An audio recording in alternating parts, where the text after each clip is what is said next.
Hey folks, it's Matt once again, and welcome back to another review. And this is a film that I did need to see again because I remembered how bad. Well, there you go. I tried to talk and little air gasped in my mouth. Like, don't talk about this, but I will. Rollerball, the remake from 2002, starring John McTiernan. You know, John McTiernan is a good director. I mean, Predator and Die Hard alone. Yeah, The Hunt for Red October. You haven't seen Medicine Man. Didn't see his first film, Nomads.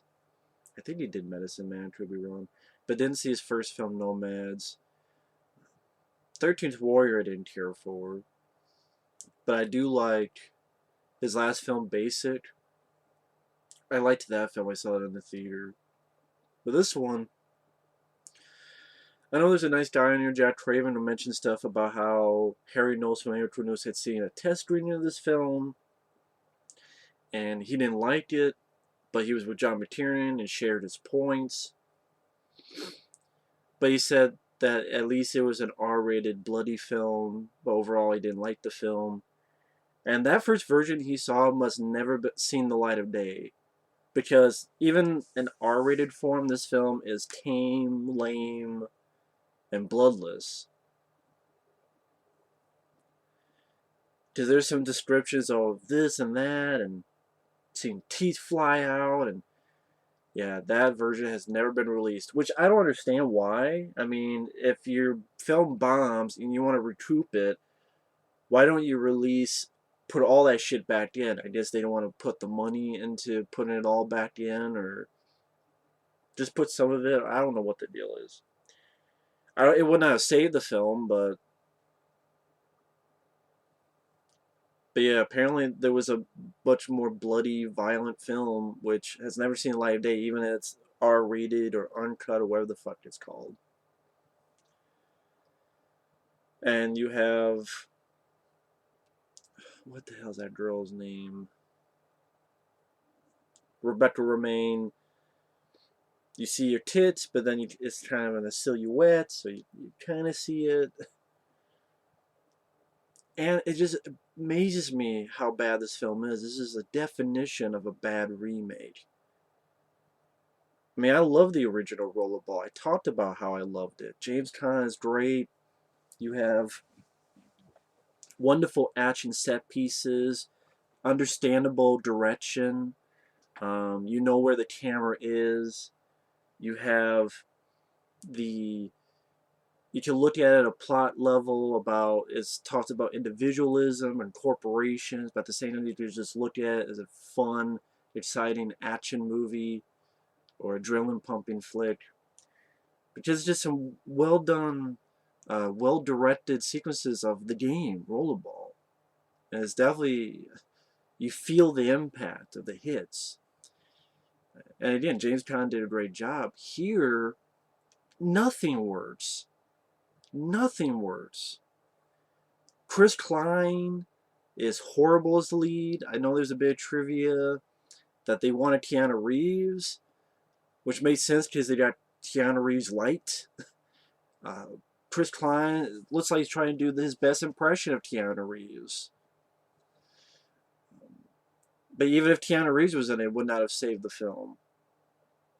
You got, I remember another like LL Cool J's in it, and I remember a bit of trivia saying that he was on a talk show and he was dissing the film before the film came out. Which, I mean, it's a bad film. So I guess he was being honest.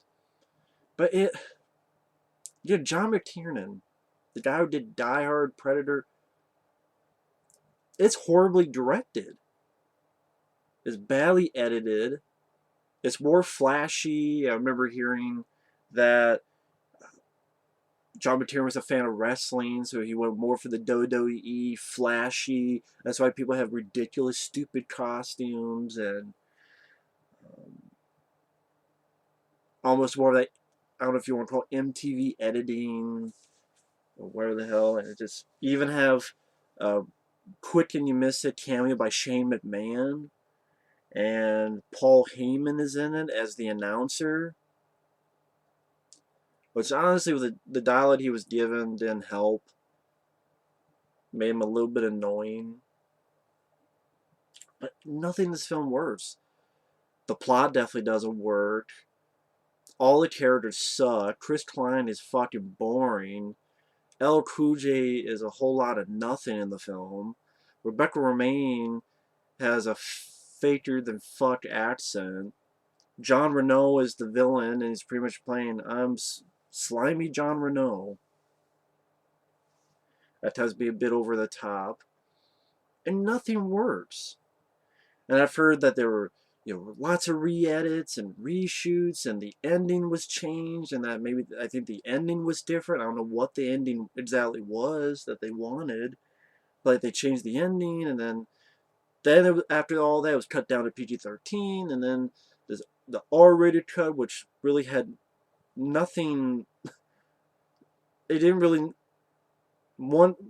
I think maybe there was like a pair of tits or something. I mean, definitely not for the action. Definitely not for violence. In fact, the PG-13 version of Taken is more violent than the R-rated Rollerball. At least this one. If you're wondering why I keep doing this, because I'm just literally my head's just down in shame for John McTiernan. What the fuck happened? Just give us this whole story from beginning to end.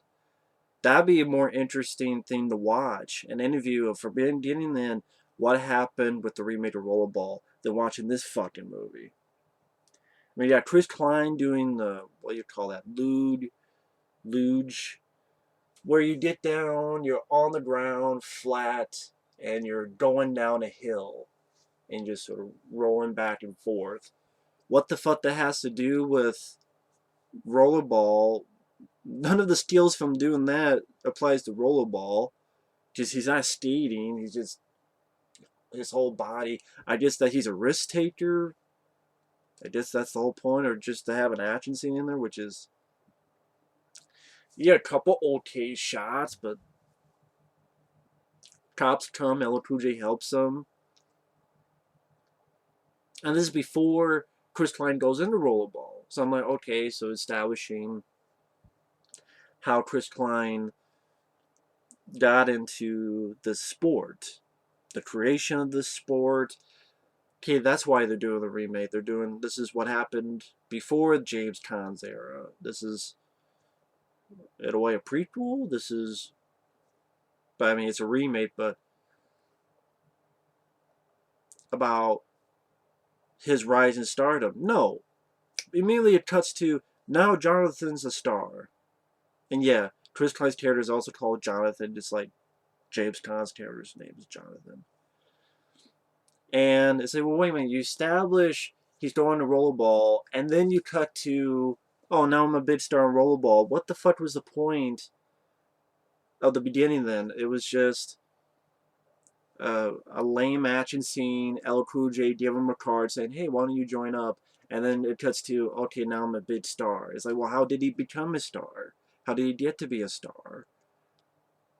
And if you're going to have that, why don't you just jump to that? Cut the fucking first 15 minutes or whatever, because they added jack shit.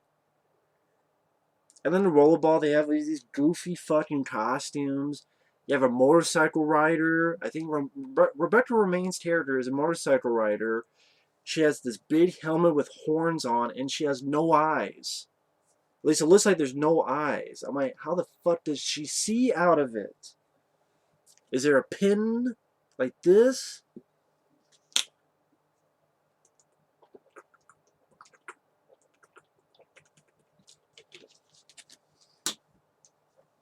It looks like you can't see through the fucking thing. What the fuck? It seems like literally, they look like down here. Motorcycle rider with no eyes. You have a guy in a fucking tutu. In a fucking tutu.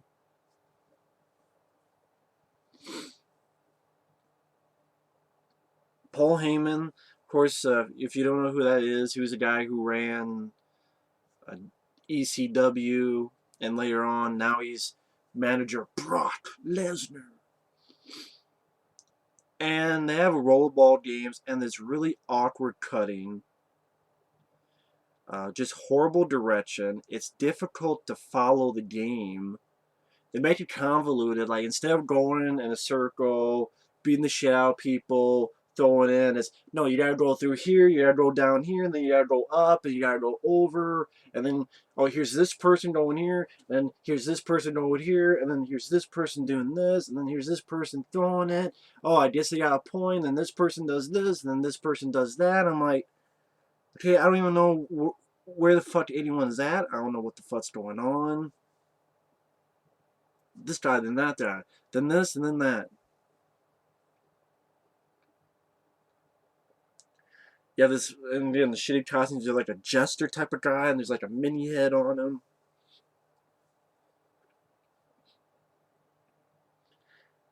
And then the camera's dealing on this one guy who gets hit in the face.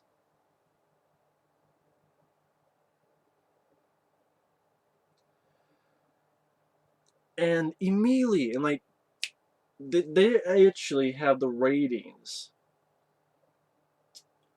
The numbers for the ratings, like 3 point something, 4 point something. And as immediately as it gets hit, then it's like, rising up, rising up, rising up, rising up. I'm like, is that how ratings work? And like, how would are we meant to think that, oh my god, that person got hit? And I'm like, okay, first off, it's a rollerball. That'd be like in football, oh my god, someone got sacked. Ooh, let me call someone, or what the fuck, and let me text someone, hey, check this game out rollerball. Oh my god, he got hit. I'm like, that'd be like in wrestling or in football or whatever. Someone got hit. I'm like, it's rollerball. What the fuck do you expect? Someone getting hit. I mean,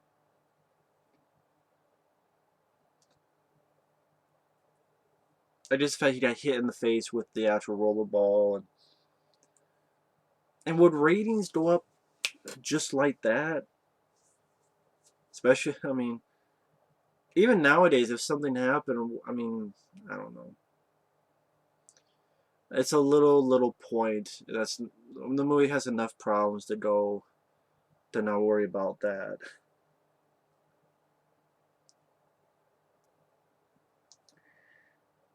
And then, like, the game says it has rules, but then there are no rules. Because there's two people, one was fighting earlier. It's like, you're in the penalty box because there's rules. And then when the guy gets hit in the face, they're beating the shit out of each other. And then I guess now there's no rules in that. And then at the end, it's like, oh my god, there are no rules. I'm like, what rules? There were rules? You see you briefly one time, and then like 5 minutes later, everyone's fighting each other. Or this one's fighting this guy, and this one's beating the shit out of this guy, and there's no rules, there's no penalties. So it doesn't even clearly say that there's any rules. Like, the original was, you saw that throughout the film, and when the ending came, you saw that it went way overboard, and it was no holds barred, and just, it was better directed, it was better handled, and a better script. There's rules, but there's no rules, and there's rules, and then we're not even going to really get into that either. But then at the end, we don't make a big deal. There are no rules. I'm like, when you say that, you should establish that beforehand. Just saying.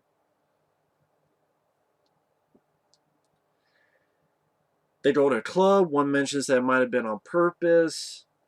Chris Klein's working out. Secretly, he sees Rebecca Romijn, his teammate, who you see some nipples of her in shadow silhouette. You kind of see it. And she tells him how the cameras were on that guy before it happened. There were a bunch of cameras, so they kind of planned, the promoters, that this guy get hit so we can get more ratings with the violence. More violence equals more ratings.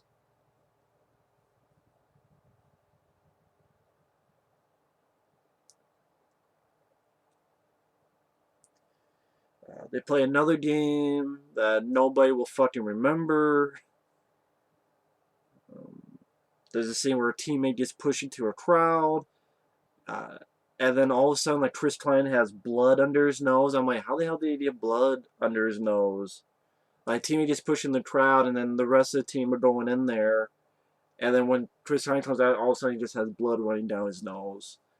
But it'd been nice to see in the R-rated cut how he got that and shit. And during the game, Rebecca's bike gets fucked up, and fuel's leaking, fire's going up, LL Cool J saves her, and then LL Cool J believes Chris Klein that something's going up, and they try to leave. And that's where you get the whole night vision sequence, where the whole fucking scene for like 10 minutes is shot in green night vision.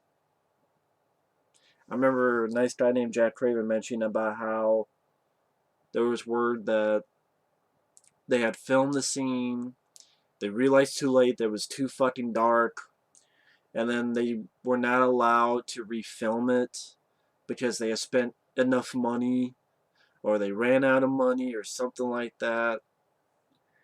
And they're like, okay, just put night vision in there. I'm like, you should have just dealt with it, have it be a bit dark, because the night vision comes out of the blue. Really, no one's wearing night vision goggles. Nothing like that. It just makes you go, wait a minute. Why all of a sudden is the movie green? Is projector broken? If you've seen this in the theater? Did my DVD fuck up? If you have this on DVD, or if you rented it back in the day. It's just like, all of a sudden, boom, everything's green. You go, what the fuck is this? And you have a chase scene. Boring one. And stupid when everything's fucking night vision green. And then they're trying to get to the border, and when they hit a fence, literally the sound effect when they hit the fence is from Looney Tunes. Because when they hit the fence, literally it goes boing, no, no, no, no, no, no, boing, boing, boing, boing, no, no, no, no, no. Twice! Not once, but twice! They hit a fence, and then you hear this boing, boing, boing. I'm like, you're just trying to have a serious car chase, in which, in a few minutes, LL Cool J gets shot by a sniper, who is one of our main characters. And one, it's all done in shitty night vision. And two, twice, you have a fucking, them hitting the fence, and it going boing, like fucking Looney Tunes. What is this horse shit? That's why I keep doing this, because I'm like, fucking headache. John McTiernan, what the fuck happened? Are they trying to massage my face from the tension of seeing this fucking movie? Give yourself a fucking migraine. And then you get to the purpose. John Reno says, well, your buddy's dead. You go with us. Rebecca Romijn will be fucked up if you don't. Fine, I'll do it. Then Chris Klein saying, hey, tries to pretend that he's with John Reno and wants more money. Final game, no rules. Who gives no what rules? Lame fucking game. Lame as shit. Compared to the original. The original, you look at the original ending, you look at this ending, it's just fucking pitiful. I mean, really all Chris Klein does is he gets beat up, and I know he's like struggling with one guy forever and hits him. And he's rolling. And then Paul Heyman's over the top. His head goes like, holy shit! As Chris Klein flies up, throws a rollerball through the window, and jumps right into John Reno's face. And that's like the most memorable thing I think of is Paul Heyman. He had gone, holy shit! Like, oh my god, Paul Heyman, I hope he got paid a lot of money for this. And this drop kick through the glass to the owner.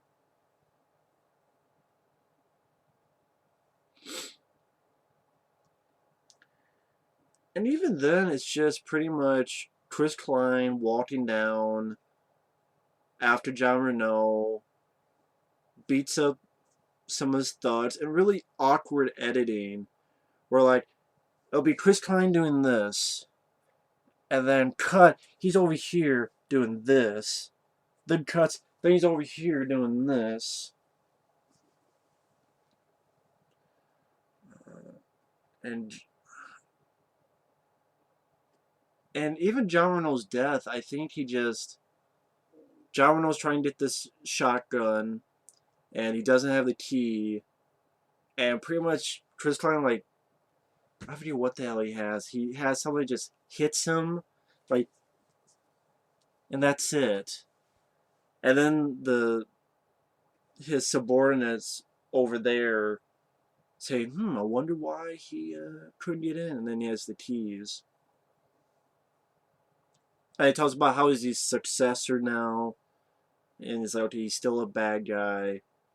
This is the one moment I liked in the film.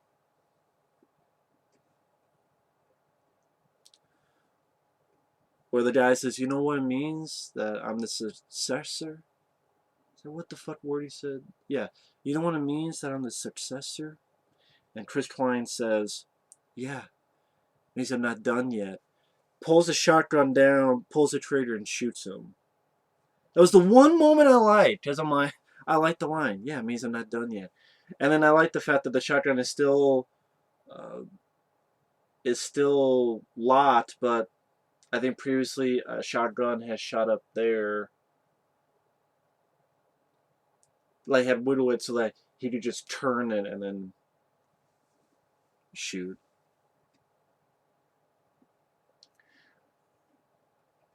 And then it ends with Rebecca Romijn saying, I'm going to take you to my bed. It ends with Rob Zombie, nothing's going to stop us, nothing's going to stop, nothing's going to stop us. Yeah, this fucking movie will stop your heart because it fell asleep while your eyes are still watching the fucking film.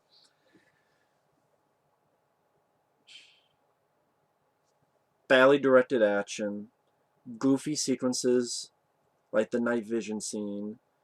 El Cool J was a whole pile of nothing. Chris Klein was no charisma, very wooden. Shitty script doesn't help. Rebecca Romijn, she's there to have a awkward hair that looks like she should be in a fucking Ilsa movie, and like one of those movies where there's the German chick and she's about ready to kill someone or torture someone. And the music, can't remember the score. John Reno was nothing as the villain. Badly edited action scenes. I think it's just like a 2.9. There's a reason for that. Again, it's a definition of a bad remake. There's nothing works in this movie. Yeah, one 30-second moment I liked. Wow. But, I mean, even the action scenes were badly done. Horrible, terrible, shitty, confusing, convoluted. The violence wasn't there either, even in its R-rated form. Whatever that first version that Harry Knowles saw was never put to the light of day. Because you saw no violence and broken bones or anything of that nature. Nothing graphic. Teeth flying out, what the hell he described. It just, nothing in this film works. It's a totally pointless, useless, forgettable movie. Well, I can't say forgettable because I didn't forget about it. That's how bad it was. I didn't see it, and so I guess I can't say forgettable. It's that fucking bad that, again, you always remember stuff when it's, oh, all of a sudden the whole fucking scene's in night vision for no explanation, unless you look behind the scenes. I look at this, I go, how did you think this was a final product? I am surprised that John McTiernan did not put a um, Alan Smithy credits, where, you know, if you don't want your name associated with it, you could put Alan Smithy. I'm like, why didn't he do that? I'm so surprised he did not do that. Maybe he tried. Oh man, yeah. So it's definitely his worst film. But that's all I got. Thanks for watching. Take care and stay tuned for more videos later.